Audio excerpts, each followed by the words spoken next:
ये जुमला क्या है? अंग्रेजों की पैदावार। ये गाली है।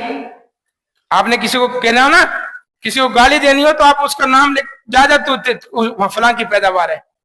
ये गाली है बहुत बड़ी।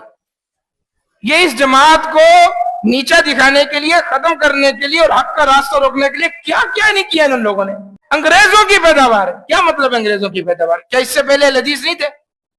जो हिंदुस्तान में यानी इंडिया के अंदर अंग्रेज आया, ईस्ट इंडिया कंपनी के जरिए से बंगाल में दाखिल हुआ, पूरे हिंदुस्तान पे कब्जा कर लिया और फिर उसके बाद उसने हुकूमत की यहां पर।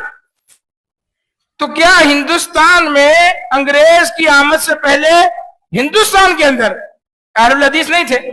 दुनिया में कहीं और अहलुल हदीस नहीं थे? जिसने मुनाजरा करना है लफ्ज़ अहलुल हदीस पर, यह अहले हदीस का खादिम, यह अहले हदीस का तालिब इल्म 24 घंटे के लिए दस्तयाब है इस मौजू पर। जिसको जहां जोश का लो लफ्ज़ अहले हदीस पर जब चाहे मुनाजरा कर सकता।